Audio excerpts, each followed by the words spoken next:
Os insetos têm cerca de 398 milhões de anos de evolução em vantagem aos humanos. Mas ainda assim, a gente tenta subjugar a existência deles. Esse desrespeito aos ciclos da natureza é que provoca o desequilíbrio dos ecossistemas. Usar venenos para eliminar insetos, por exemplo, só faz aumentar as pragas na agricultura, num processo que se retroalimenta. Foi a partir desse argumento que um estudante brasileiro do interior paulista revolucionou a cultura brasileira. No começo da década de 70, Adilson Pascoal se candidatou a um doutorado nos Estados Unidos. A bolsa era um convênio entre universidades americanas e brasileiras que buscavam disseminar a Revolução Verde, um pacote tecnológico baseado em monocultura, pesticidas e sementes transgênicas. Mas a proposta não seduziu Pascoal. Pelo contrário, foi ele quem criou, há 46 anos, o termo agrotóxico, um contraponto a termos mais genéricos, como defensivos agrícolas e pesticidas, que, segundo Pascoal, mascaram a verdadeira natureza destrutiva dessas tecnologias. Em novembro, a agroecologia sofreu duras perdas. A morte do agrônomo Adilson Pascoal, no dia 16, e a aprovação da PL do veneno no Senado, na última terça-feira, dia 28 de novembro. Numa versão anterior, o projeto chegou a propor não usar a palavra agrotóxico, que é adotado como a nomenclatura correta para definir esses produtos desde 1989 e por lei federal. O texto passou por uma revisão, mas ainda assim é perigoso. Facilita a liberação de diversos agrotóxicos e, por isso, ameaça a nossa saúde e a estabilidade da nossa fauna e flora.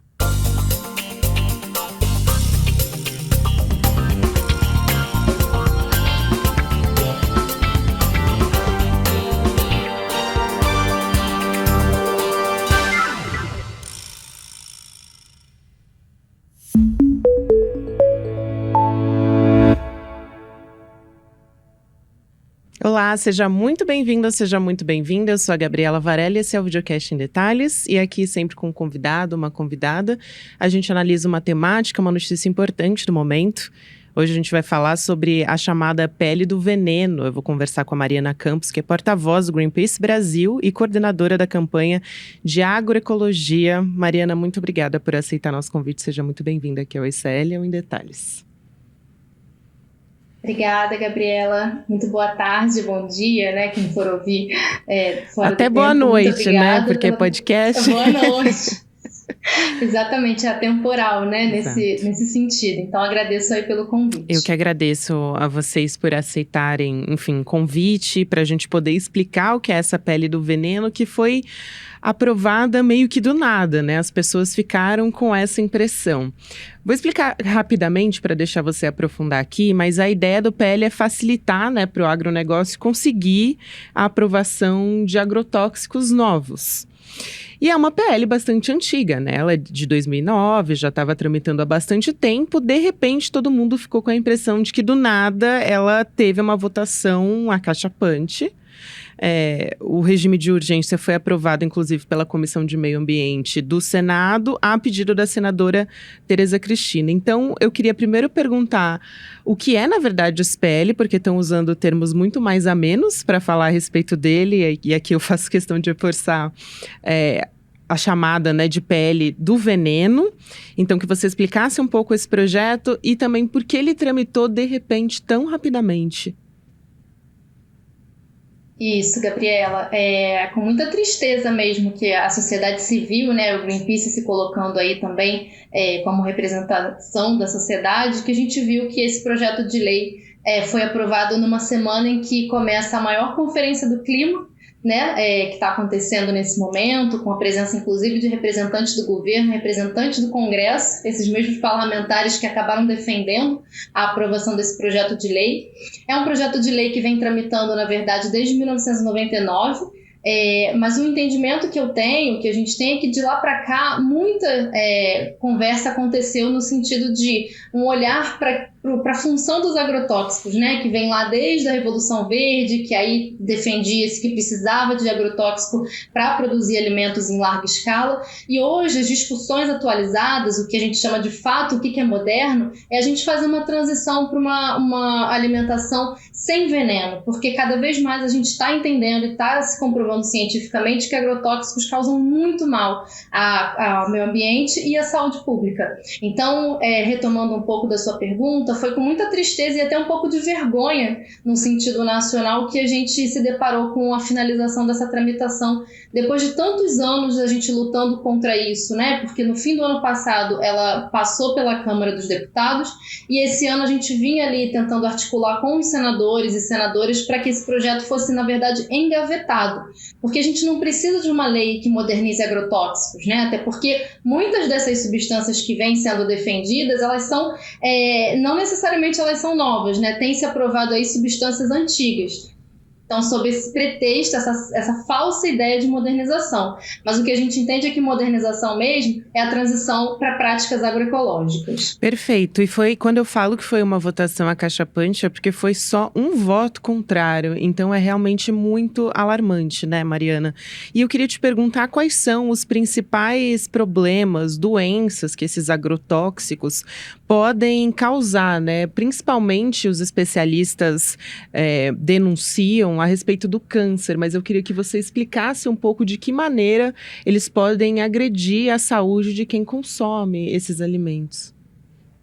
Sim, é interessante falar que, né, você mencionou, Gabriela, que foi uma votação simbólica e não é coincidência de que o único voto simbólico ao contrário foi da senadora Zenaide Maia, que é ligada justamente a questões de saúde pública. Então ela sabe, né, ela entende desse assunto. Então, cada vez mais o uso de agrotóxicos, por exemplo, o glifosato, que é a substância mais usada na agricultura brasileira, e outras substâncias como o fipronil, a própria acefato, a atrazina, elas estão cada vez mais vinculadas à contaminação do meio ambiente, mas também à saúde pública. Então já estão sendo associadas a doenças como câncer, malformação fetal, mal de Parkinson, distúrbios hormonais. Então a gente está falando de problemas muito sérios, né? Não é uma alergia que você dá e passa uma pomada e tudo bem. E aí também tem uma diferença, que eu acho que isso que as pessoas acabam minimizando o efeito do agrotóxico, é que muitas dessas substâncias elas provocam uma contaminação crônica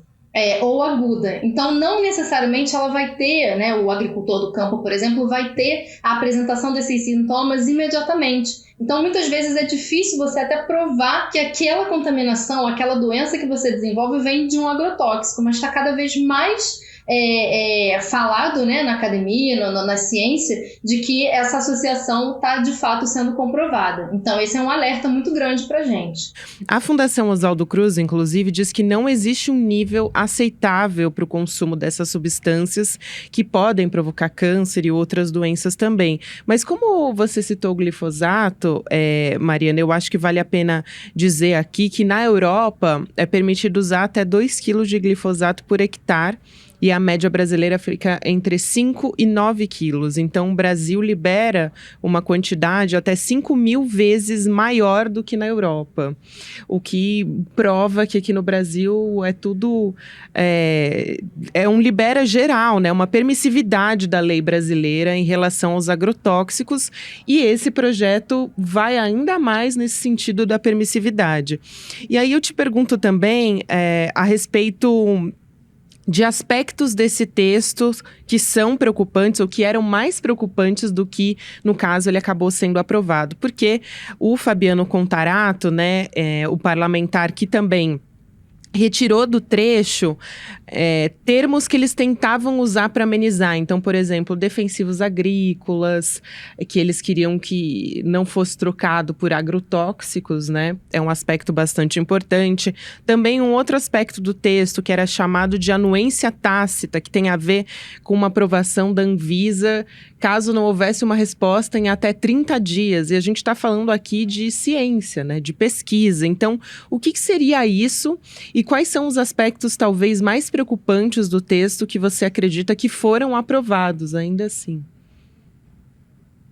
Isso é bem importante, porque primeiro eu acho que cabe aqui também, né, a gente critica, mas também a gente sabe reconhecer. A gente reconhece o esforço que o senador Fabiano Contarato fez ao longo desse ano, né, para poder articular em um texto que veio muito ruim, votado no ano passado da Câmara dos Deputados, então de fato ele conseguiu algumas melhorias.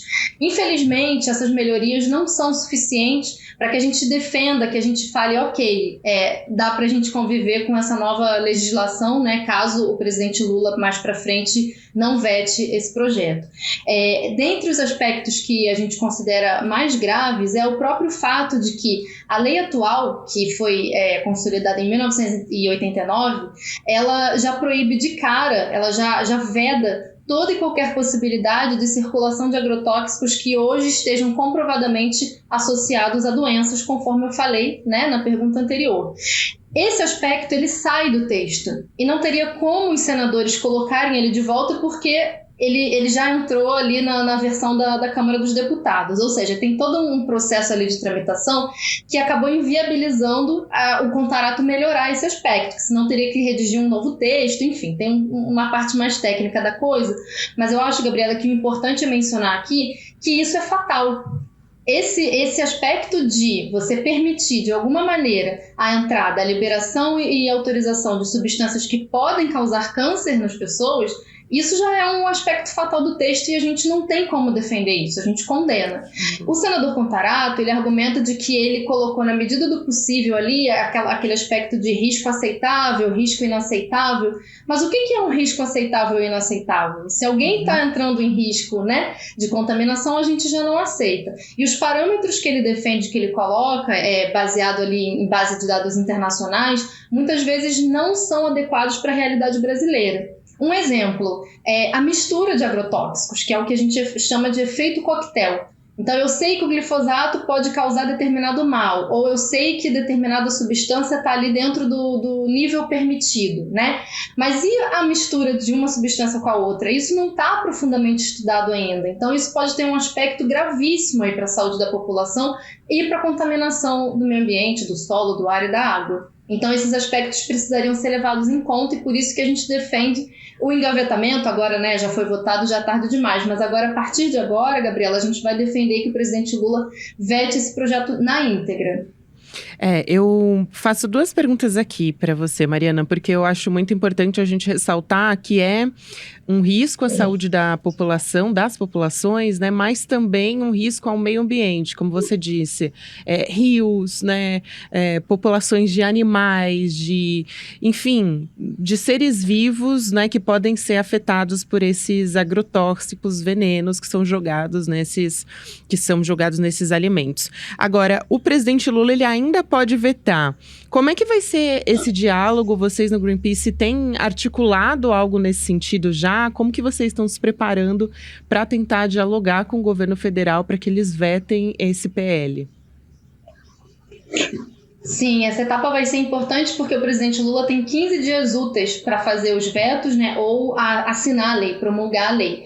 Então, a gente está se articulando como organização, né, organizações da sociedade civil, vinculada a movimentos do campo e a academia, né, os pesquisadores, para orientar, né, para direcionar esse pedido ao presidente Lula, que já começou essa movimentação, a gente não pode perder tempo mesmo. Então, a gente agora está elencando os principais aspectos, mas o pedido mesmo é para que ele vete integralmente esse projeto de lei que é muito danoso. Então, acho que tem essa preocupação aí, a gente tem pouco tempo para fazer essa campanha, mas o pedido já segue, a gente já está se mobilizando internamente junto a ministros, né? A gente quer conversar com a ministra da Saúde, a ministra do Meio Ambiente, que está nesse momento na COP. Então, é importante que essas pessoas do Ministério fiquem envolvidas na conversa.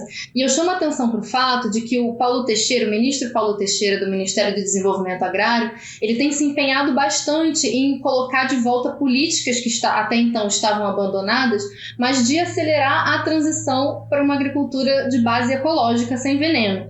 Então, alguns dias atrás, a gente teve o Congresso Brasileiro de Agroecologia no Rio de Janeiro. Eu estive lá participando ativamente e foi anunciado o retorno do Pronara. Olha que coisa.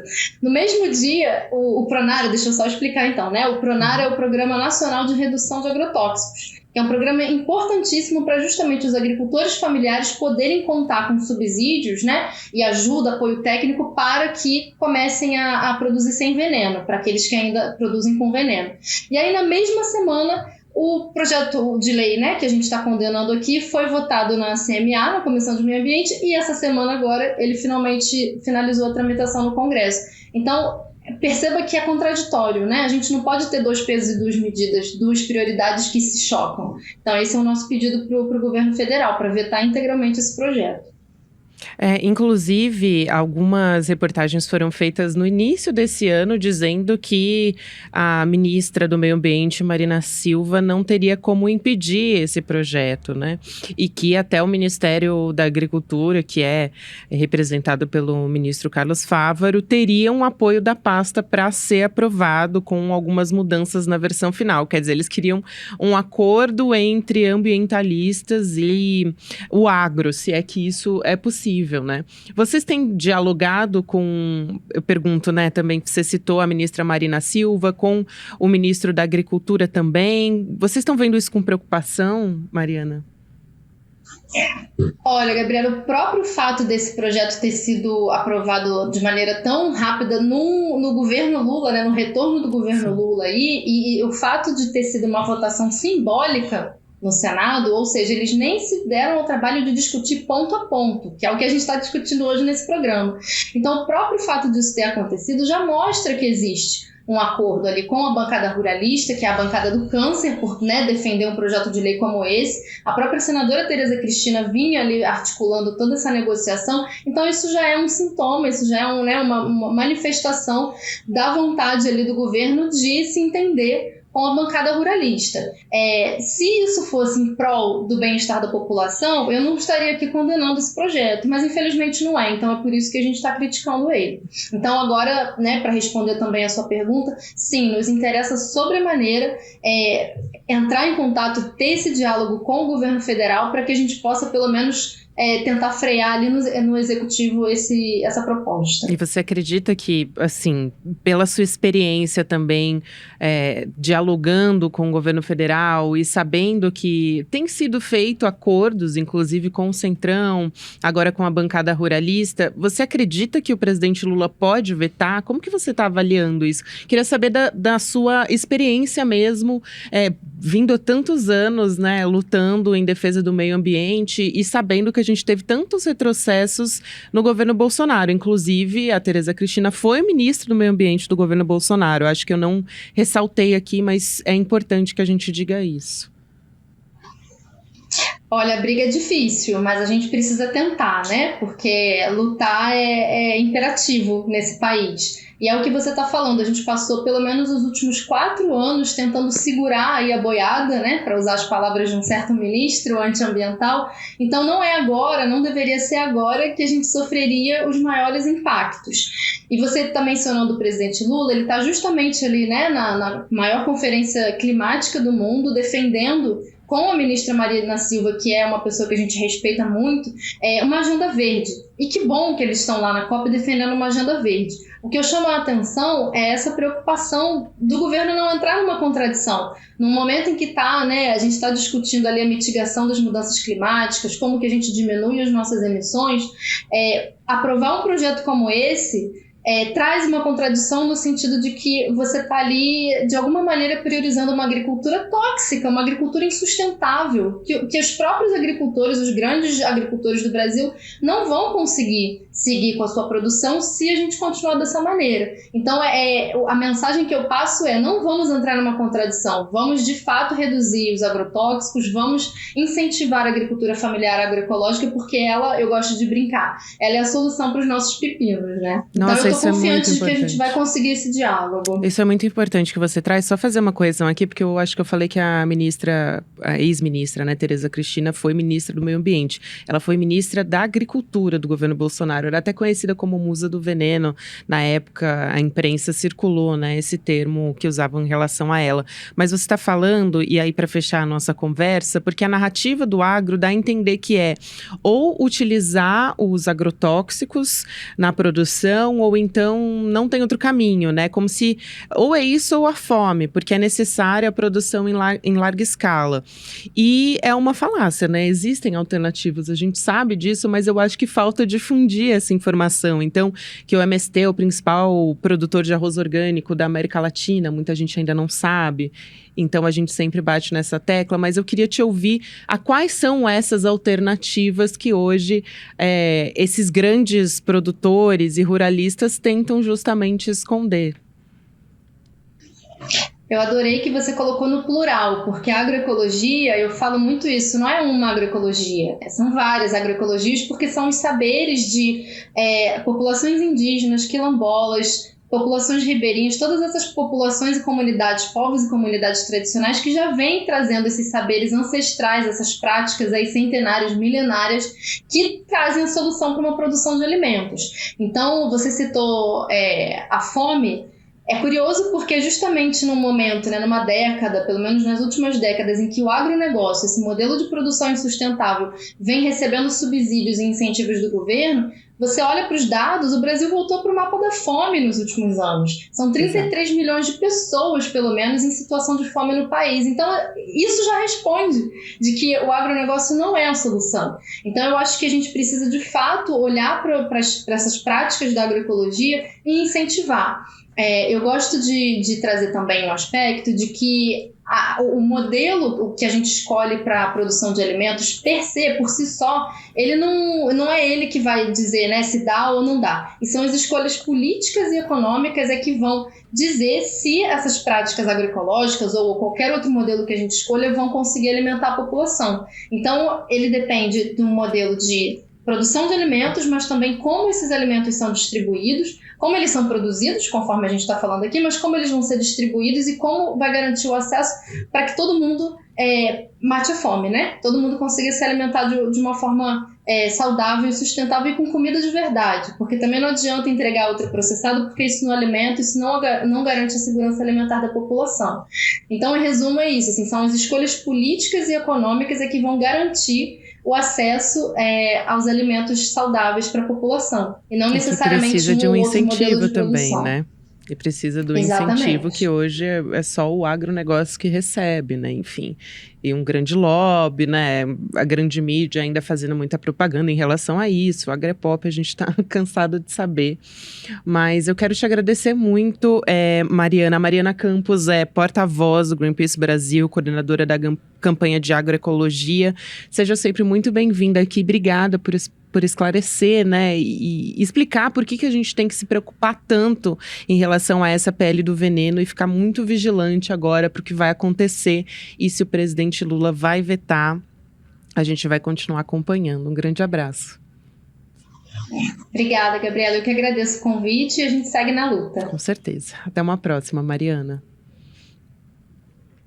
O Videocast em Detalhes fica por aqui. O próximo episódio vai ao ar às 10h30 da manhã, ao vivo no YouTube, por onde você acompanha toda a programação do ICL Notícias. Eu também lembro a você que a partir de agora você acompanha o Videocast Mercado Investimentos com o André Campedelli e a Débora Maganha. Depois, às 5h da tarde, tem o Rolê ICL com o William De Luca. E às 6h da noite tem ICL Notícias segunda edição comigo, com o Chico Pinheiro, Chico Sá e grande elenco. Eu também lembro a você que a gente está num momento muito importante aqui do ICL, porque no dia 17 de dezembro, que é um domingo, às 8h da noite, a gente vai ter uma aula importantíssima, muito especial pra gente, porque o artista e filósofo das ruas, o Eduardo Marinho, vai apresentar para a nossa comunidade um encontro, uma filosofia da história dele. O Edu Marinho, ele era filho de militar, estudante de direito, chegou a ser bancário concursado, inclusive, mas ele largou tudo para viver nas ruas e para ter o contato com as pessoas, e assim ele tem uma filosofia, um sentido mais profundo de vida que ele vai dividir junto com a gente aqui. Esse encontro vai acontecer, então, ao vivo, olha só, ao vivo online no dia 17 de dezembro, às 8h, um domingo, eu reforço, mas para você garantir a sua participação, você tem que se inscrever. Então, você se inscreve e garante a sua vaga em icl.com.br/emdetalhes. Muito obrigada a você que me acompanhou até aqui, um abraço e até segunda-feira. Salve! todo mundo. Então, meu nome é Eduardo Marinho, eu sou artista plástico, né? Artista visual, de rua, há mais de 40 anos, eternamente inconformado com essa sociedade, coloco muito isso no meu trabalho. Eu fiz uma conversa aqui no Instituto Conhecimento Liberta, foi um papo que eles chamam de aula, né? Eu não sou professor, mas eles chamam de aula. E queria convidar todo mundo para dar uma olhada, para ouvir um pouco, contestar se quiser, fazer alguma pergunta. Eu falo um pouco sobre a minha história de infância abastada, confortável, de classe média alta, e do constrangimento que era ter privilégios para mim. Não que eu acho que é constrangedor, está errado para outras pessoas. Para mim, o privilégio era constrangedor. E da descoberta de valores muito mais satisfatórios para mim do que os valores materiais, os valores sociais, né? A riqueza, essas coisas aí que ficam na vida. A gente está aqui de passagem, né? Então, tem valores que a gente leva. E é esses que vale a pena. Valeu, rapaziada.